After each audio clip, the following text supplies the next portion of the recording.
Ya, saya selaku Asisten 2 Bidang Ekonomi dan Pembangunan Pemerintah Kabupaten Toraja Utara mengucapkan selamat pada semua lapisan masyarakat Sulawesi Selatan, di mana pada saat ini Provinsi Sulawesi Selatan telah genap berumur 349 tahun.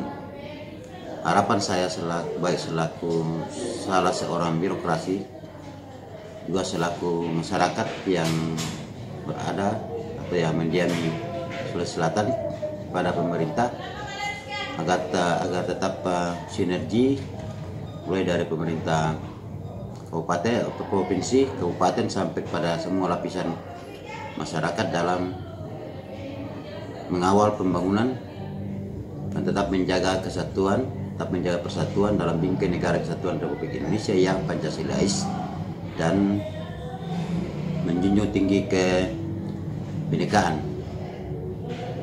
Harapan saya yang kedua bahwa pemerintah mulai dari provinsi sampai kabupaten sampai pada tingkat bawah yang ada di dalam Sulawesi Selatan supaya tetap bersinergi dengan masyarakat dan menjunjung tinggi kearifan lokal. Jayalah Sulawesi, majulah Sulawesi.